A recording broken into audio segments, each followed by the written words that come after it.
All right, well, it's 6 o'clock, and I like to get started on time, so let's get started. I'm April. Welcome to the Healing Power of Plant Foods cooking class. I'm so happy to have you all here tonight. If you are wanting to boost your immune system, if you are wanting to decrease risk of disease and even reverse some diseases that you may have, if you want to increase longevity, and a bonus, it helps to achieve and maintain your ideal weight, then you're in the right place. And that is because plant foods seriously have healing power in them. And they have the ability to reverse disease and do all those things. And that's because of the micronutrients in them. They're loaded with thousands of micronutrients that are absolutely critical for our health. We need to have these compounds in our body if we want to have optimal health. And so we've got to make them taste good. And that's what I'm here to do, is to show you that you can make these foods taste really good, and you can enjoy them and eat them, and you don't have the after dinner slump that you do at a regular Thanksgiving meal or holiday meal, unless you eat too much. Sometimes if you eat too much of the good stuff, you can still feel a little heavy, but hopefully we won't do that. But anyway, we've got a big, not so much a big menu, but this lentil loaf that I'm doing tonight. I want to get it in the oven, get it cooked and ready, so you're not here till 8:30, 9 o'clock before we actually get to eat it. So I'm just going to get going right on that. I wanted to get this started up though. So we've got a holiday menu, of course, and we're doing a holiday lentil loaf with a mushroom gravy, and we are doing mashed potatoes with, and also actually the gravy can go on the mashed potatoes and the loaf at the same time. And then we're also doing a pumpkin pie with some whipped cream. So, and it's all plant-based. So we're going to start off, as I usually do, with my onion. We're going to chop one large onion. Is anybody new tonight? You've all been here, but oh, you have not been here before. You guys haven't been here before? You look kind of familiar. Okay, well, welcome. You went to the bridge, or you worked at the bridge? I worked. You worked at the bridge. That's why you look familiar. You what? I work here. Oh, you work here. And what's your name? Scott Allen. Okay, I've seen the name. Awesome. Well, welcome. Glad you guys are here. All right. So now these onions have organosulfur compounds. We want to be eating onions on a regular basis. They are anti-inflammatory, antiviral. They help to decrease risk of heart disease, and they help to decrease risk of cancer. 60 to 70% lower risk of cancer with those who consumed the most onions. And if you're not familiar with the Vidalia Chop Wizard, it's a great little kitchen tool that you can get. You used to be able to get at Bed Bath & Beyond, but no more. You got to get them online. They've discontinued them. I don't know why, because they had a hard time keeping them in. They sold so many. And my friend's husband, these little knobs on the bottom have a tendency to bust, and it breaks this part of the thing. You had that happen, yeah. And a friend of mine's husband made this, and it really does help. And last time she helped me, she's my friend that helps me in my classes for community education, and one of the gals went up afterwards. It's like, can I get one from your husband? Anyway, he made one for us. So if you want to get one, I don't know if he wants to go into business or not, but he made one for her, so he'd probably make one for you.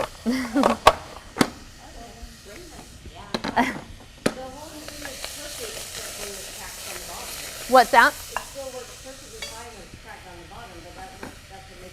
Yeah, it does. Eventually it completely breaks through. I have used them for a while, even after they're cracked. So, and I don't have any oil in the bottom of my pan. I never use oil ever for sauteing or cooking in any way. Oil is 120 calories of pure 100% fat. It's the highest calorie, lowest nutrient food that we consume, and it increases risk of heart disease. One of the problems with that is it increases risk of inflammation. Oil is pro-inflammatory. It's like, I've heard it called an inflammatory bomb for people who have rheumatoid arthritis or any kind of arthritis issues. You can pretty much reverse that with a plant-strong, high-fiber, high-nutrient diet. And I've heard from people that have done that say little bit of oil will just set them off and inflame them for days after, and it doesn't take much. So it's best to get that oil out. Olive oil, coconut oil, canola oil, all the healthy oils really aren't that good for you. And don't believe me, I encourage people to go and research Dr. Caldwell Esselstyn. He's listed on your homework on the back. He runs the Cleveland Clinic, the preventive cardiology area at the Cleveland Clinic, and he has a 98% success rate in reversing heart disease in his patients. And they are borderline bypass surgery kind of patients. They are ready for the operating table, and they choose not to do it, and they go on his program and have a 98% success rate. If you want to go on my website, healthforlifecooking.com, you can scroll down, and I've got about 4 videos, and it's 4 different doctors that talk about why oils are so harmful. Okay, I just put in 2 cloves of garlic that was chopped. We're just going to add that, and as you can see, hopefully in my pan, that I'm not sticking. I haven't added any oil or anything, and I'm still not sticking. Now this is a pretty good pan, stainless steel, pretty thick, and so that's definitely a benefit.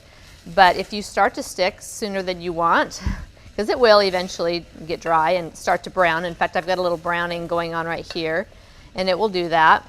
Then you just add a little bit of water or broth or, Bragg's aminos or tamari or tomato juice or something just to bring that off and to add a little bit more flavor. Then we're going to go ahead and add our celery and just saute that. I'm going to turn that up a little bit. I want to cook this kind of fast.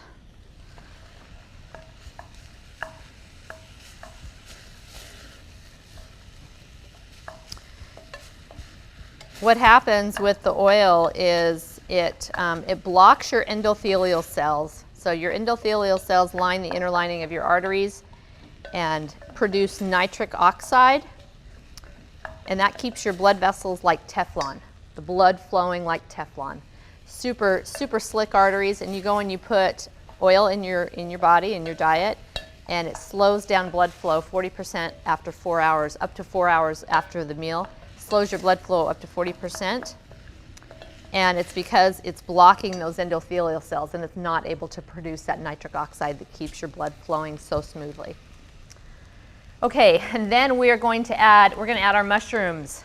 This is 3 cups of chopped mushrooms. You can use the white button, you can use the baby bellas. These are actually the baby bellas, which are a baby portobello. You can get them at Costco, the big tubs, the little big container of them. Just going to go ahead and put those in. We want to get mushrooms into our diet on a regular basis. They've been shown to decrease risk of breast cancer by 64%. Combine that with green tea. These were studies out of China. Those who ate green tea and mushrooms every day decreased their risk of cancer by 89%. So mushrooms have a probiotic effect. They feed your gut bacteria. They create more probiotic in your gut. They have 22 proteins that lower cholesterol and blood pressure at the same time.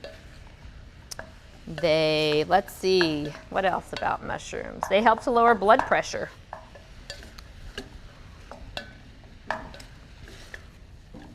We just want to saute that till those get a little bit soft.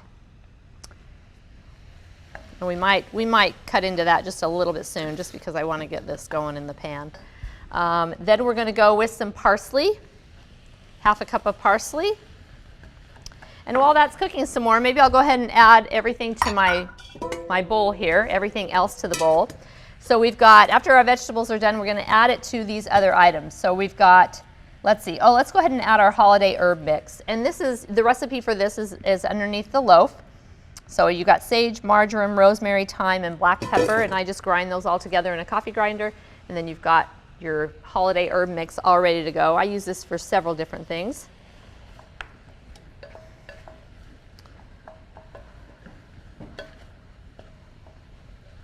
It kind of gives it a little bit of a stuffing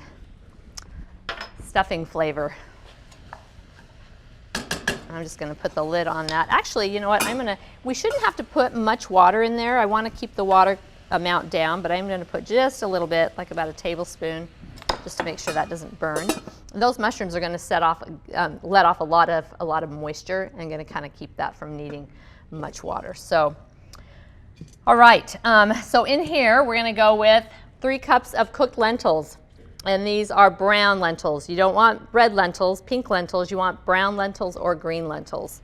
These are heartier and they're better for your loaf. And your recipe probably doesn't have brown lentils. I need to fix that.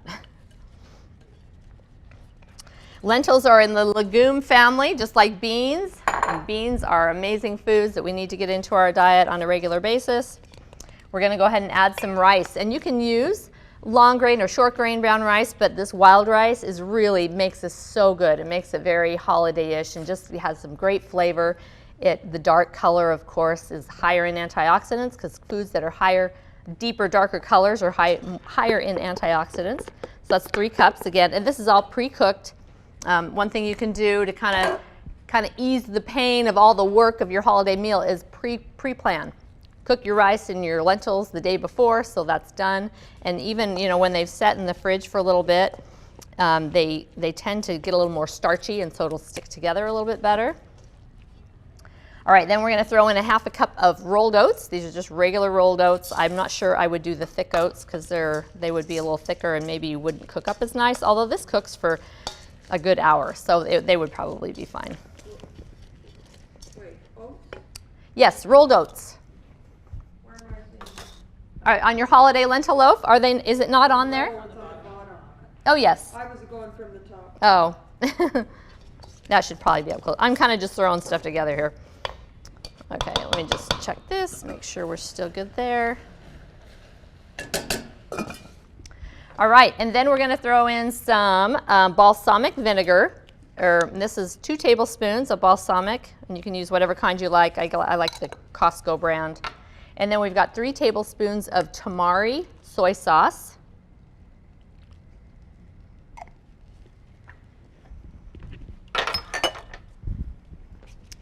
And we're just going to stir that all together. I'm going to go ahead and throw in my other seasonings. This is Kirkland no salt seasoning, or you can use any other kind of no salt seasoning. The Kirkland is, of course, your Costco brand, and they still sell it there. So you got 2 tablespoons of that. We've got 2 teaspoons of onion powder, and let's see, I guess that's it that's in there. I'm just going to put that in there, cook that a little bit.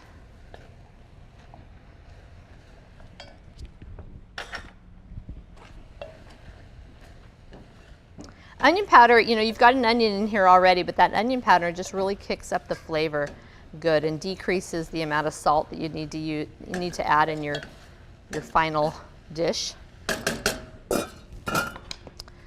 All right, and then also to this, we're going to add either some pumpkin seeds, pecans, or walnuts.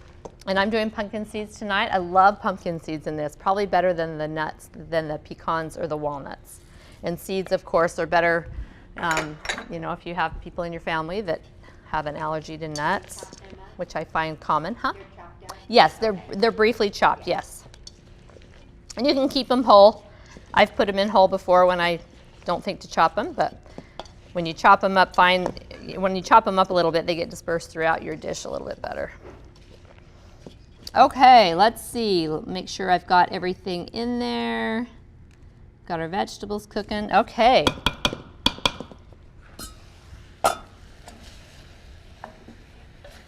And the vegetables don't have to be totally soft because this, like I say, this is going to cook for another hour, or well, actually about 40 minutes. 30 minutes covered and then 20 minutes uncovered.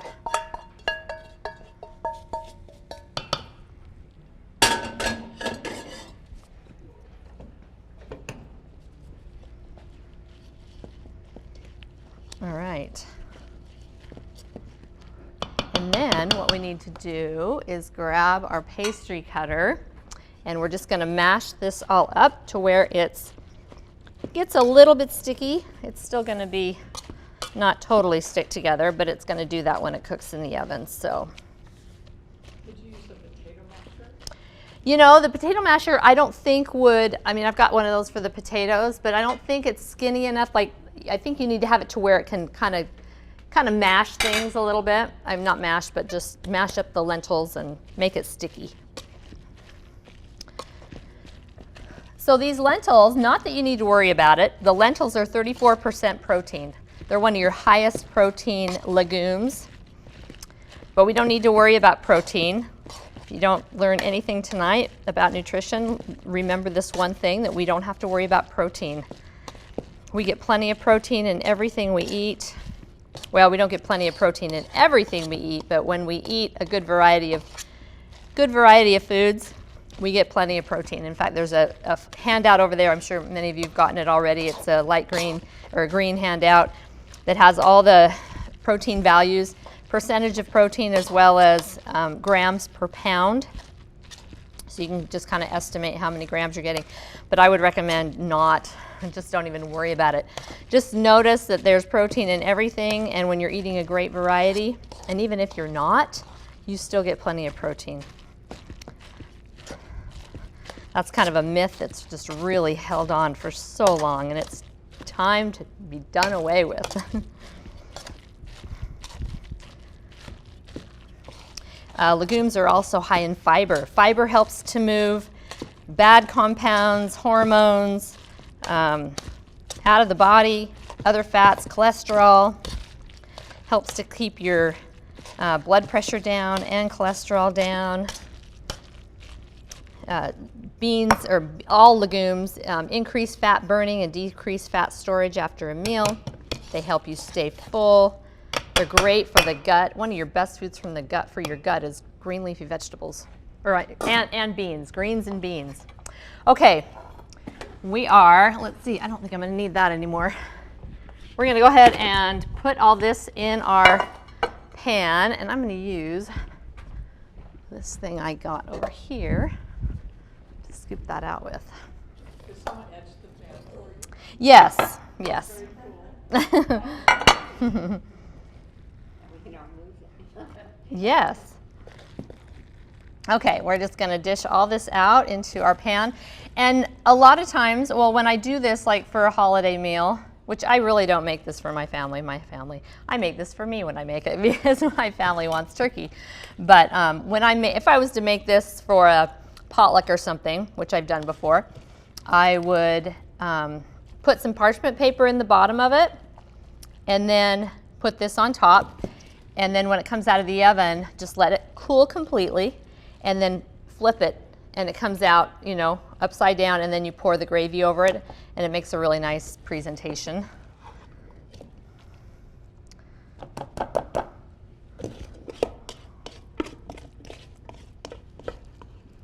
We are just about perfect on our time here. Okay.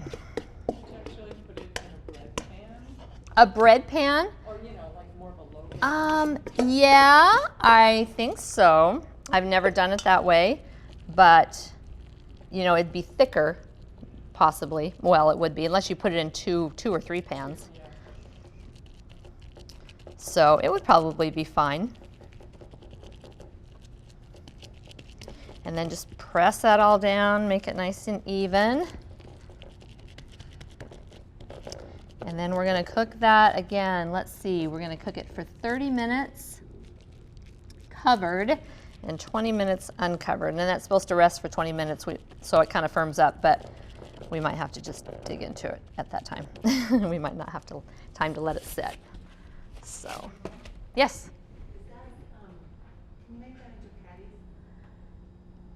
I don't know if it would hold together really well. They might. Okay, I'm going to try to set that timer and do it right this time. So we want 30 minutes. Do you mean to cover it, April? Oh, yes, I do. Okay, we don't want hours. Okay, set my phone. Yeah.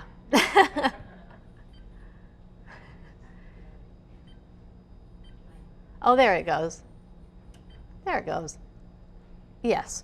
I need to figure that out because I use it every time, and I like audience participation, but it's nice to be able to take care of myself. Okay.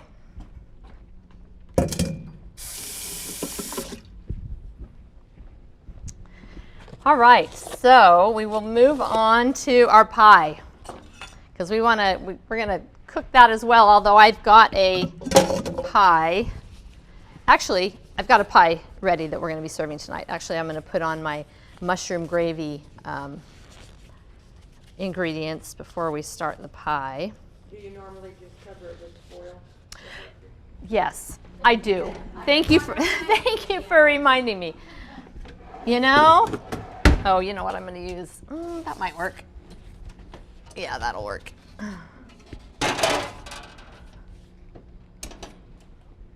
Okay, so in our other pan over here, I am going to cook the gravy, cauliflower, and the mushrooms. So, and I'm not going to do any sautéing on this. We're just doing, this is a cauliflower mushroom gravy. And your recipe calls for a half a head of cauliflower and also 2 heads of cauliflower for the mashed potatoes. But I love using this cauliflower rice.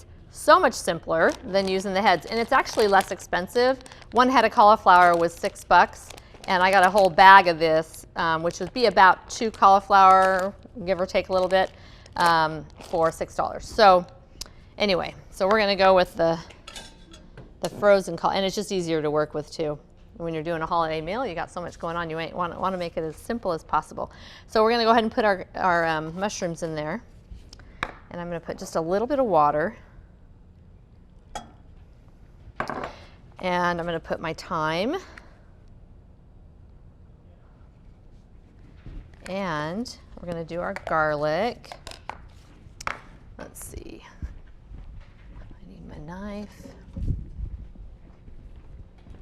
So if you want to, I normally when I do this recipe, I cook the cauliflower and the mushrooms separate because I like to have the chunks of mushroom in it. But I got thinking, you know, it'd be so much simpler just to cook it all together and then maybe try to scoop some of the cauliflower out. And that would work a lot better if you were using a head of cauliflower and you had florets that you could pull out. So we're going to try it this way tonight. And I think I can dish out some of the most of the cauliflower with some of the mushroom and leave some of the mushroom in there. Although, you know, if you've got little people who say, ooh, what's that chunky stuff in there? You might want to blend your mushrooms, you know. So we'll just go ahead and chop up our garlic. And garlic is just like your onion. It's from the same family. It's got those sulfur compounds. And when you eat too much garlic, you can smell those sulfur compounds on you. And garlic is more powerful against cancer than the other allium vegetables. The other allium vegetables, you've got leeks and scallions and shallots and green onions and all sorts of onions. They all fit in that same family, but the garlic is most powerful.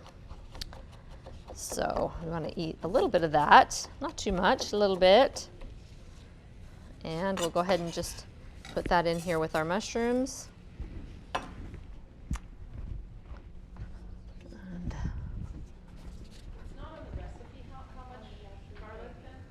Oh, 2 cloves of garlic. Have I used the garlic for something else? Okay. Is it supposed to go in the mashed potatoes? Oh, it's supposed to go in the mashed potatoes. That's a way. It'll be a garlicky mush. It's going to be a garlicky mushroom gravy for the mashed potatoes. It's going to go on the mashed potatoes anyway. Okay, yes. See, I tell you, I get too much stuff going in here and I get all mixed up. Okay. Anyways, because we've got garlic powder in the gravy as well. Okay, so we're just going to go ahead and add our cauliflower to this. And this is about a half a head. one of these small bags. I believe it's about 10 ounces. This bag is about 10 ounces. You know, of course, it's going to depend on your head. You know, if you're going to go with a regular half a head. And you could do a little bit more, a little bit less. I mean, the amount of cauliflower doesn't matter too much as long as it's within that about the same amount. Because your cauliflower is going to vary in weight and amount.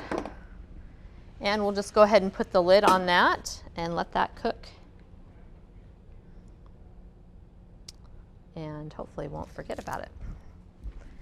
All right, let's move over to our pie.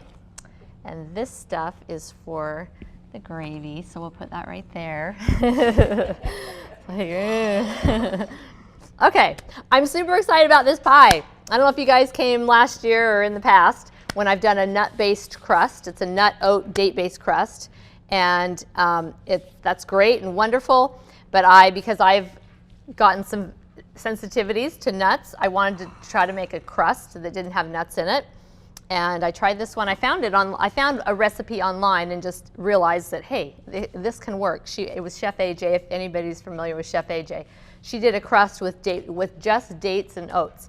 Ground up dried dates, dried oats in the food processor, and that's all she did. I wanted to do something a little bit different. I wanted to cut down on the amount of dates, and actually I've done this with figs and it worked good. But we're going to do dates tonight. And so what I've got here is about it's about a half a cup. How many dates do I have in here? I can't remember. Okay. Yeah, about 10 dates. We're going to go ahead and put that in the food processor along with a banana. This is just going to add some sweetness, and you don't even notice it doesn't taste like banana, but it's going to add a little bit of sweetness and a little bit of moisture. And you could go all dates if you wanted. You could go probably maybe 20 dates, 15 dates. And then we're going to go with about a teaspoon of vanilla, or half teaspoon, half teaspoon.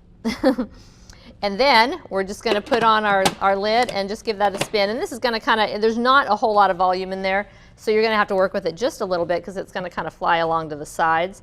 But we're just going to pulse that. And you're going to want to soften those dates and soak them in the water before putting all that in here.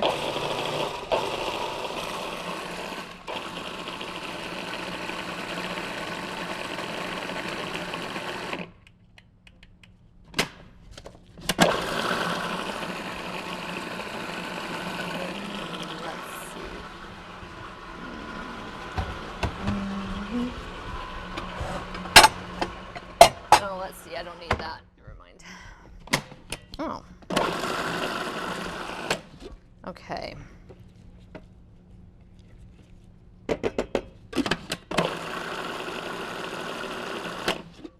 Okay. And then we're going to add our oats. And we've got 2 cups of rolled oats again. And again, you don't want these to be thick. You want them to be just the regular rolled oats.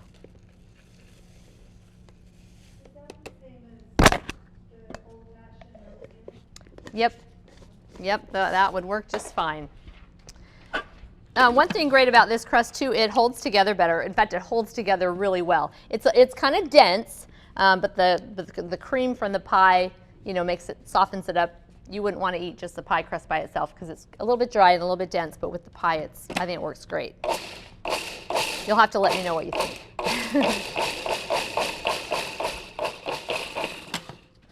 And we're just we don't want to break these, I don't want to break these oats down too much because if you do, it's going to be hard to put it in your pie pan.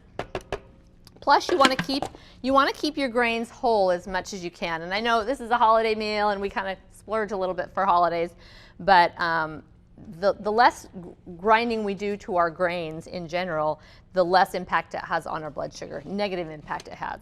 So it's good to keep your grains whole. Semi-whole. These are rolled oats, of course. And you could just pour that, if you don't have a food processor, you could blend your dates and your banana and your water, pour it into a bowl and add your oats and just stir that all together. That's if you don't have a food processor, that would totally work. Of course, you're going to need a blender. Okay. And the water's from soaking the dates? Mm-hmm. Yeah, you're going to soak your dates in, what was it, a quarter cup of water? Uh-huh. Yep, and then we're just going to pull our blade out here. Boil the water for that usually? What's that? Boil the water for that? Boil the water? Oh, you know what? I don't. Of course, I'm soaking it, like I had these on overnight, and so they soaked for a long time. But if you want a quick soak, that's a good idea. If you heat the water, it would definitely heat quicker or soften quicker. Is that what you're thinking? Yeah, I usually just have it in the kettle right there. That's a good idea. I've never thought to do that. All right. This is so much easier than your regular you know, your regular crust that you got to roll out, and you put all that lard and fat in them, you know, it's just not very healthy. And then we're just going to push it around our pie pan, like so.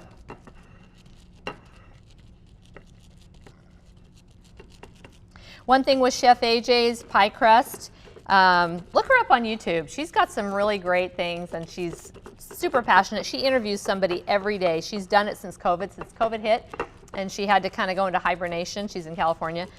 She started interviewing experts every day, and she's been doing it since, and about all different kinds of subjects, mainly nutrition and food. She'll have food demos, but hers was so thick because she hadn't had any water to it that I could tell she was kind of having a hard time pushing it around the side. And maybe it looks like I'm having a hard time pushing it around, but it's actually a lot easier than what she was making it look like, I think.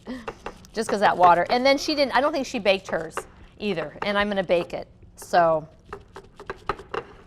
which is basically just drying it out. You're not, you know, you don't need to bake it, there's nothing in it. But if you put your pumpkin cream in here without baking it, it wouldn't, of course you're gonna bake the pumpkin, so I don't know, I've just never tried it that way. I just think it'd be better to bake the crust and kind of dry it out first before you put that moist cream on it.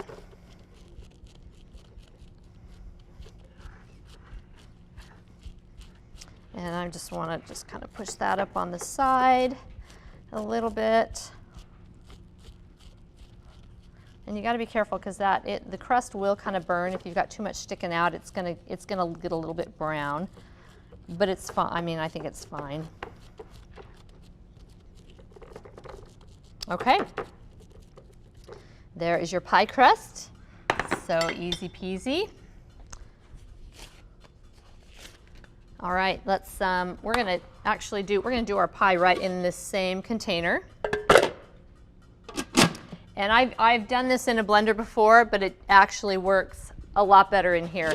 I don't know, I haven't tried it in a standard food processor, you know, one this is like a KitchenAid, and so less heavy duty one might not work as well, but I think it would. I mean, food processors are pretty, and this is a relatively soft mixture, so.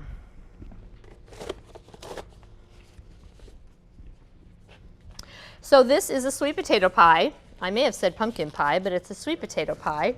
I think I did pumpkin pie last year if you were here at my class last year. And it's very similar to this, very similar.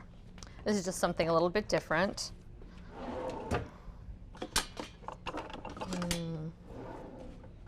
I'll just use that one. Okay, let's see. We're gonna go ahead and put our sweet potatoes. So we got 2 cups of baked sweet potatoes, and this is your orange sweet potatoes. And we're not using the skin. Normally I get organic and I eat the skin. In fact, if I'm doing yams for just yams for the dinner, I don't peel them. Are you going to bake the crust and then bake it again after you add it? I am going to bake the crust. Thank you very much. So, lower oven. See, you guys got to keep an eye on me. Set kitchen timer, lower oven, 20 minutes.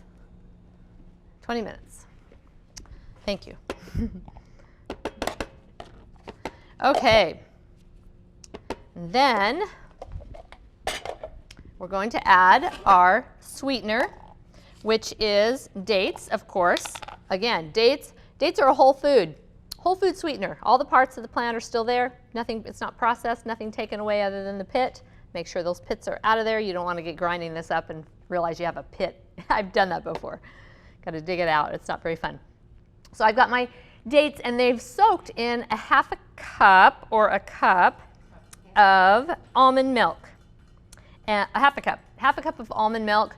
I made this almond milk super easy, so much better than buying it at the store, because I find I buy a thing of almond milk. I don't use it really for anything else, so it just goes bad.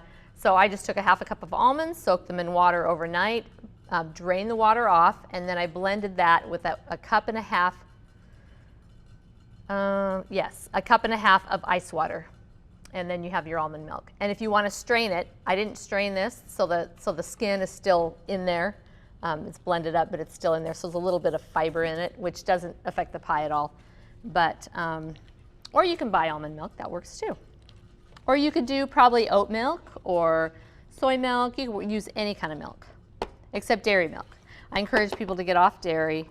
Dairy increases risk of cancer, increases risk of asthma, childhood diabetes, constipation, all kinds of bad gut issues. Dairy is just really bad for the gut. Okay, and then we're going to put in about a teaspoon of cinnamon or vanilla.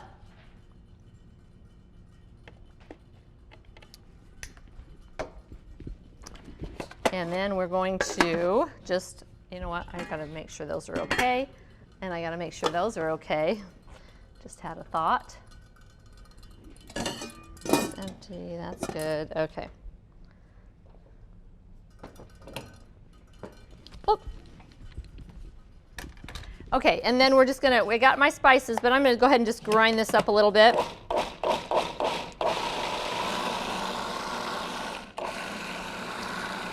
So this is a little bit different than your pumpkin pie. Your pumpkin pie is going to have your cinnamon and nutmeg and cloves and ginger, right? Sweet potato pie, I was looking back because I thought sweet potato pie and pumpkin pie are so similar. I wonder if some people do put the regular pumpkin pie spices in sweet potato pie. So I was looking at a lot of sweet potato pie recipes online. Most of them just had cinnamon and nutmeg. I think that's kind of more traditional, but there were some where they put the ginger and cloves. So we're just going to go ahead and dump that in. I've got 2 teaspoons of cinnamon and half a teaspoon of nutmeg, I believe. Yes.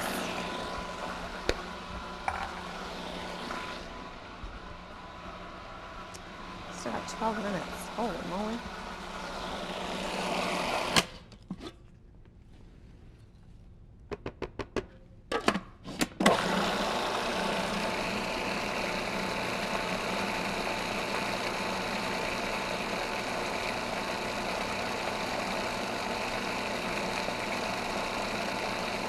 Now when you have those dates soaked and they're nice and soft, this blends up relatively easy. And again, you can do this in a blender if you want. It's a little bit hard, even on my Vitamix, it's pretty dense and it's a little bit hard to get it blended.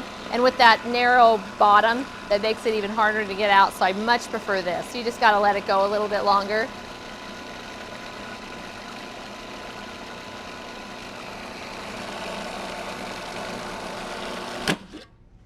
Okay, that's looking really good and pretty much ready. So we're just going to let that set until our pie crust is done. All right, let's move over to, we are going to do our gravy for our potatoes. This is a mushroom gravy, as we've already kind of started it.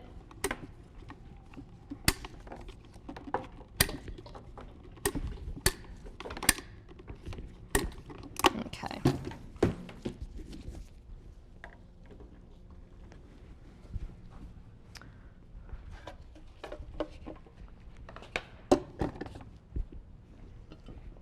All right, so in our gravy, we're going to blend. We're going to do a little bit of blending, and I've got nutritional yeast. I've got a half a cup of nutritional yeast. You guys familiar with nutritional yeast? It's, huh? Oh, third cup of nutritional yeast. Yes, nutritional yeast flakes. This is a really good cheese substitute. I mean, you can't compare it side by side, but if you're trying to get away from cheese, and I encourage you to try to get away from cheese as much as you can, it's a nice addition. People like to put it on popcorn. They put it on pizza. I've got several cheese sauce recipes where you use this, and it gives it a cheesy flavor. But this is really great in this gravy. So it's a third a cup, and we're just going to put it in our blender.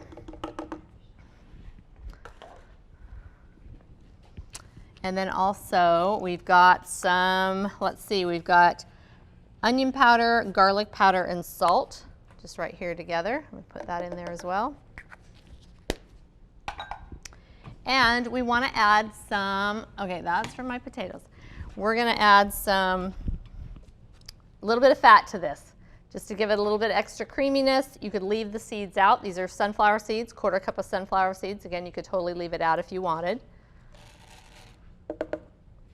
And I'd like to try it with either some cooked millet or even oats. I have found oats work really well to cream up. I've done that with soups, creamed up the soup with some oats, rolled oats. All right, we're going to just put some of, see if we can dish out some of this cauliflower and not like do it all, blend it all. Because we want to make this creamy. I'm going to put this down here. So that's why we're blending up the cauliflower. We'll get some of those mushrooms as well. So this would be a 1/2 of a head. Probably already said that.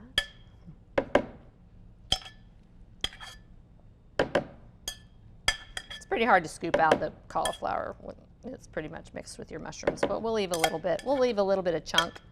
You won't be able to tell if it's the cauliflower or the mushrooms.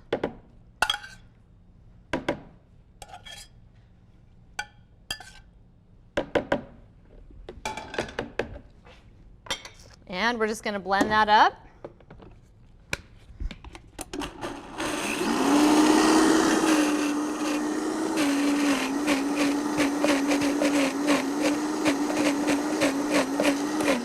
Now I cooked that in about a 1/2 cup of water. And so you're going to want to just adjust to what you need, and I would get it so it'll blend nice. But you don't want to add too much water. We don't want to thin it down too much, but we do want a nice, fairly thick gravy. And just the consistency that you want, really.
So we're just going to add this back to our pan. It's got a nice thick consistency. We may want to thin that down a little bit. And I'm going to turn the heat back. Let's see, we'll turn that back burner on. Oops. Make sure that's nice and hot.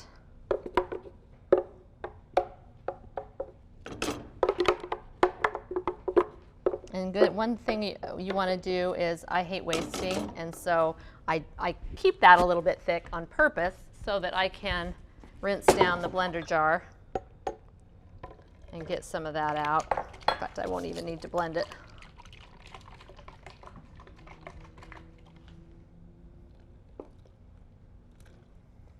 And if you end up getting it too thin, you can always put some heat under it and just, you know, let it steam for a little while, and that'll thicken it up a little bit. All right, that looks like a really good consistency right there, I think. It's got a little bit of chunk, a little bit of mushroom chunk in there. Of course, you can blend everything down if you prefer.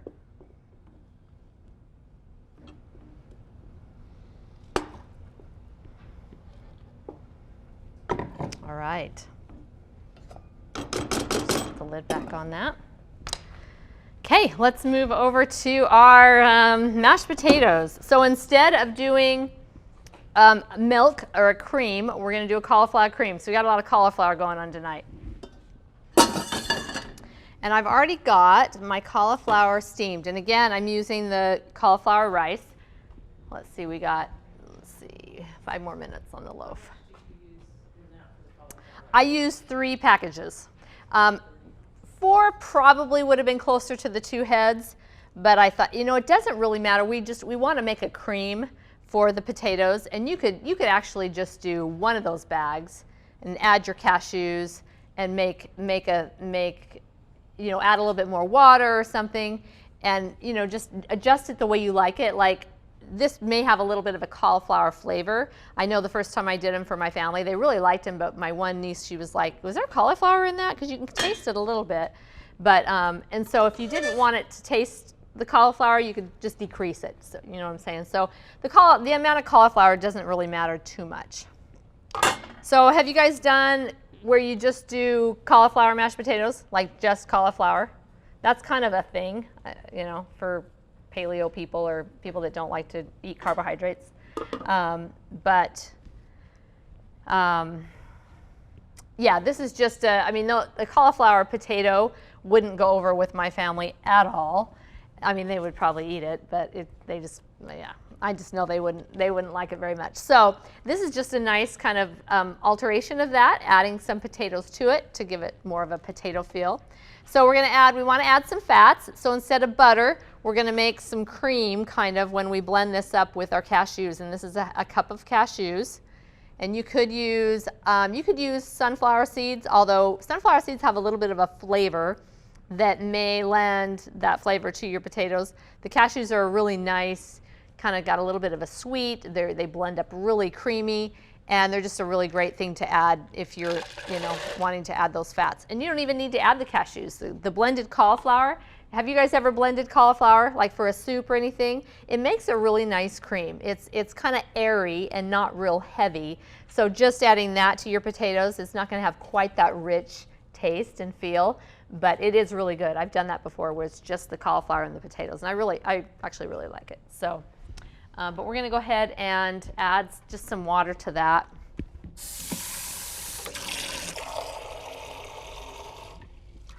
Just a little bit, because we've got some water in our cauliflower. Actually, you know what? We're going to hold off on that and add the cauliflower first. Put our potatoes back there. So I've got the potatoes already cooked, because I didn't want to have too much going on. And I've cut the potatoes with my Vidalia Chop Wizard with the large blade that I used for the onion. And this is a great way to make French fries. So you just take your whole potato, as long as it's not too big, put it on that plate and mash it down, and you've got like little French fry shaped potatoes that you can put in your oven and bake them. Make your oven fries. But they work really great for the mashed potatoes. They cook really quick. Within like 5 minutes, your potatoes are done. All right, let's see. I'm going to use my... This makes a great scoop.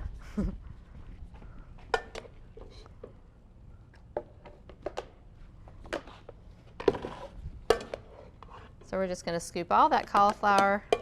And cauliflower, by the way, it's not green. In fact, it's the only really vegetable we're using tonight, which is really unusual for me. I'm usually loading up on vegetables. But cauliflower is a cruciferous vegetable. And cruciferous vegetables are powerful, powerful foods. We want to get them into our diet every day. They're powerful against cancer.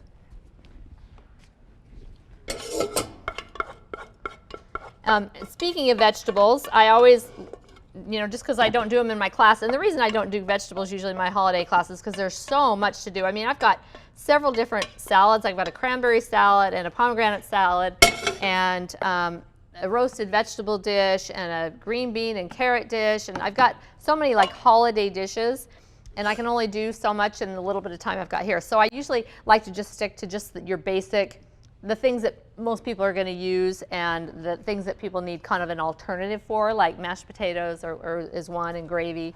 So I was going somewhere with that, but anyway, okay. So we're just going to go ahead and blend.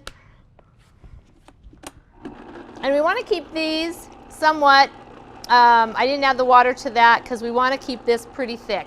I don't want soupy mashed potatoes, so I want to kind of be careful with how much water I'm adding.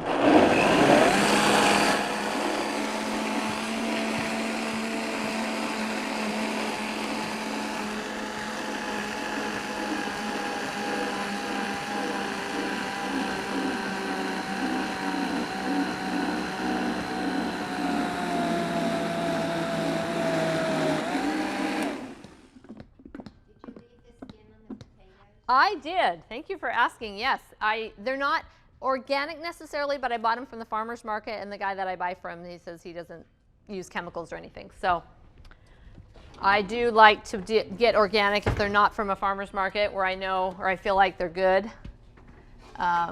So that's coming off, and then we've got another 20 minutes on that.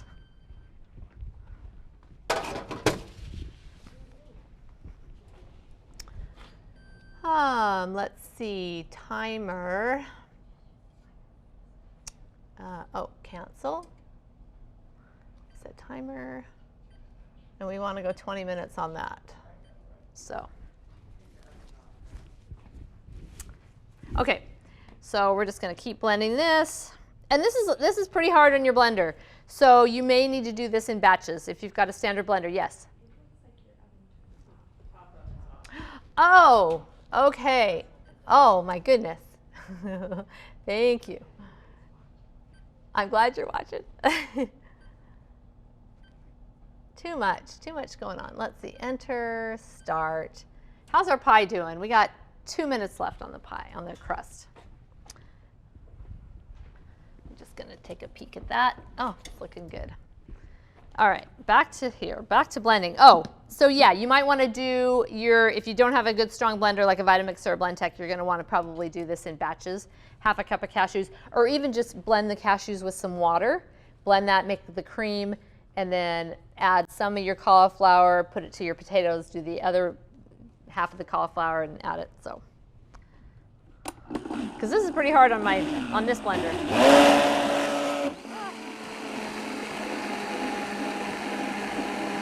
Add a little bit of water.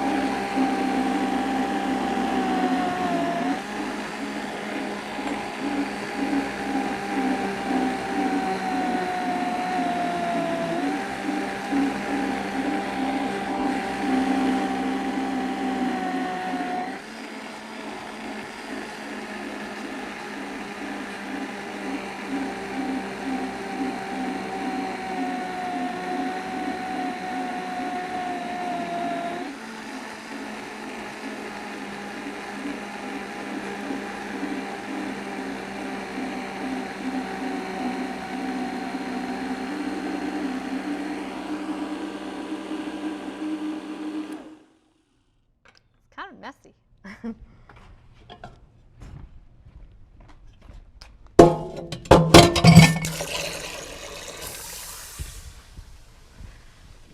All right, and like I said, I've got my potatoes already cooked, so we're just going to add this right to our potatoes.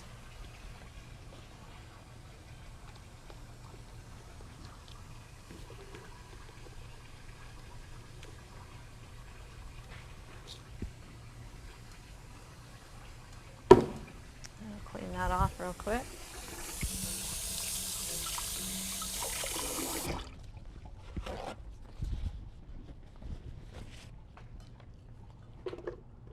So I had those potatoes done ahead of time. I hate the last minute mashed potatoes, try to get them done and on the table before they get cold kind of thing, you know.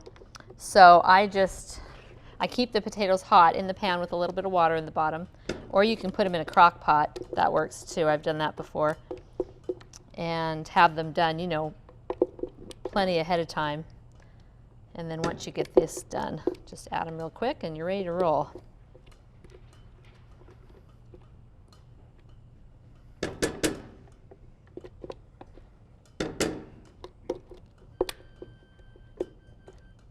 Is that my pie crust? It is. Let's see. Okay, let me pull that crust out of the oven.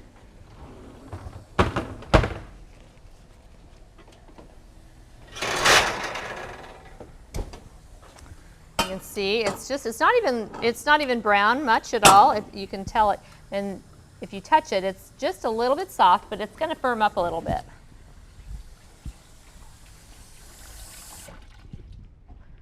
So I'm just going to, well, yeah, I'm going to let that sit for a minute. We're not going to have this pie anyway tonight. So we're just going to take our potato masher, or you could do some beaters or a stick blender. whichever you like. I should have drained those potatoes. I had a little water in the bottom of them. So we might have soupy potatoes. And we're just gonna mash them. And I forgot, we're gonna do a little bit of fresh black pepper. And we didn't do any salt, which we're gonna add some salt. And I'm gonna add about a good teaspoon. You can always add more.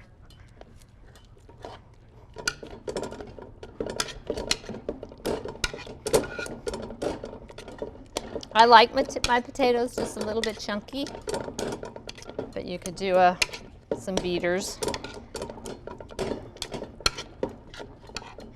And don't be afraid of potatoes. Potatoes are healthy for you. They're a good complex carbohydrate.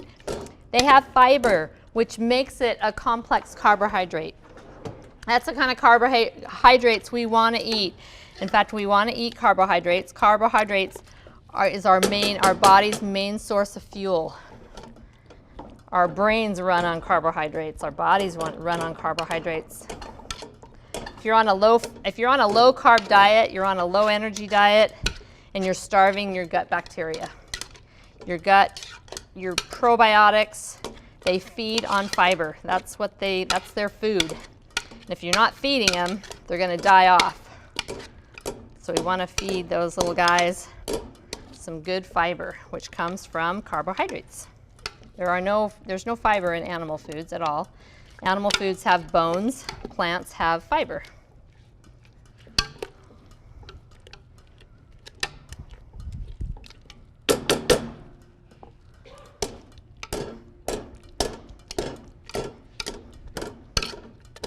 Okay, I think those are good. Good enough anyway. They might be just a little bit thinner than I prefer, but I think they'll still be just fine. And we'll put the lid on, a little bit of heat. Okay, we're gonna put this pie together. Let's see, we got, oh dear, that's boiling. Ooh, that's hot. Yeah, 350 or 300 degrees hot.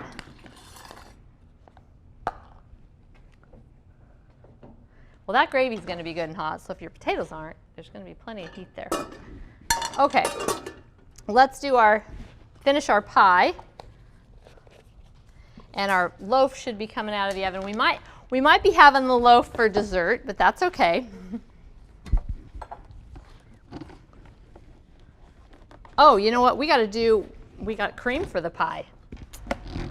So we still need that. Okay. Let me get rid of that. Where's my sous chef tonight? All right, so we are going to just leave that here, I think. And we'll get our pie innards, our pie cream.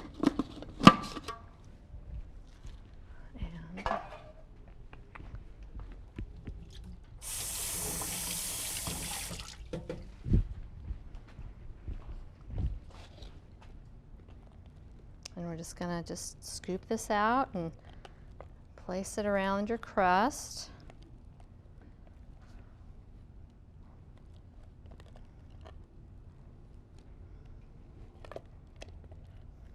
I'm just so happy the way this pie slices up. My nut crust, it held together pretty good, but it was crumbly. It was a bit crumbly. It was really good though. It had lots of nuts in it and dates and very sweet and rich.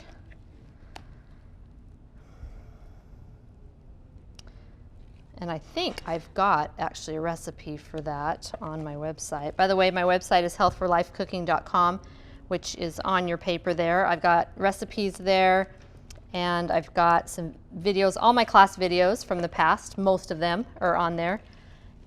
If not there, my YouTube channel, which is under Health for Life Cooking. Go there and you can watch me for hours and hours if you'd like. Can't imagine that. Like you have enough of me here. there a community class coming up? Yes, next Thursday is my community education class. I'm doing basically the same menu, although I am going to be doing like another salad, like a apple cranberry salad, I think, and maybe one other thing. But I was going to kind of see how long this took me, because sometimes like I say, there's so much I want to do, but yet it's pretty in depth. Although I do have a little helper next week, so that's always helpful. So, okay, that just comes together really nicely, and then we just bake this at 300 for, in fact, the pie crust was at 300, by the way. I didn't mention that. You want a little bit lower temperature because you don't want that to burn. So the pie crust is at 300 for 20 minutes. The pie is going to be another 20 minutes at 300. And basically, we're just concentrating this and making it so it's cuttable and not so pudding-like. Right now, you could eat it raw. There's nothing wrong with it. You could totally eat it this way. But it's very pudding-like, and it would fall apart pretty easily. When you put it in the oven and concentrate that and then let it cool, you're going to have a nice piece like what you're going to see when I slice it up for you. So let's see, timer. Timer on your microwave? Yes, microwave. Do we have a microwave? Oh, there probably is. You know what? 20 after. Just, yeah, don't let me forget. Okay, so, okay, those are good. We're going to do the cream for the pie. Let me grab my blender jar.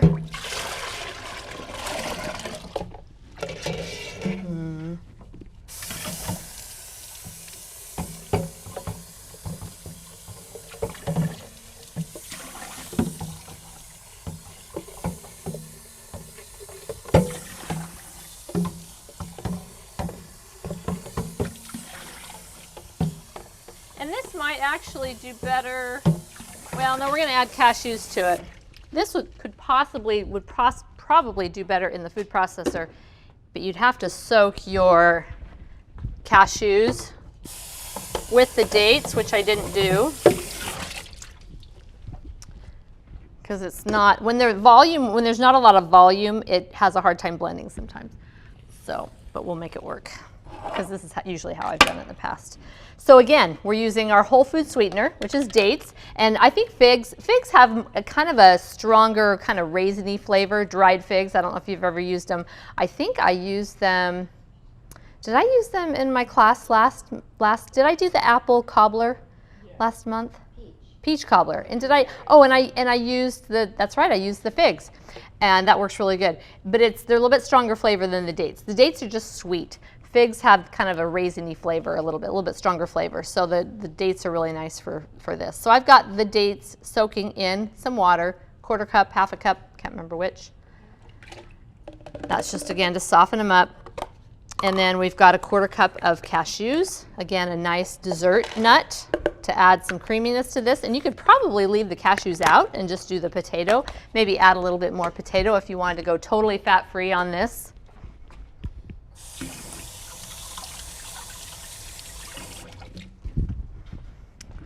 And the potato I'm using is a white sweet potato. Okay, so just your regular white sweet potato. And I am not using the skins on this. I love these sweet potatoes. These are very desserty as well. They're nice and sweet when they're good. I've gotten some that aren't very good, but this time of year we're in potato season. So, and I may need to add a little bit of water to this, but we want to be careful not to add too much water. I like a thick cream, like a whipped cream, but you could go a little thinner if you have a hard time blending it down and getting it smooth. Again, if your blender's not super strong. But if you don't have a super strong blender, I would definitely recommend soaking those cashews in a little bit of water with your dates. Okay.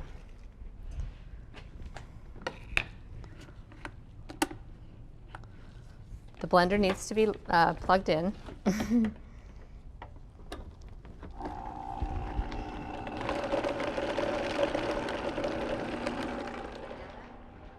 What's that? Vanilla. Yes. How much vanilla? Half a teaspoon?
Okay, that is looking good.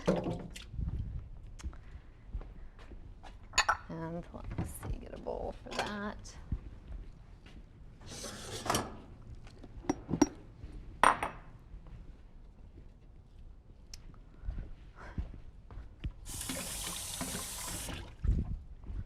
And as you can see, as often whole food kind of stuff is, the color is, you know, not your pearly white like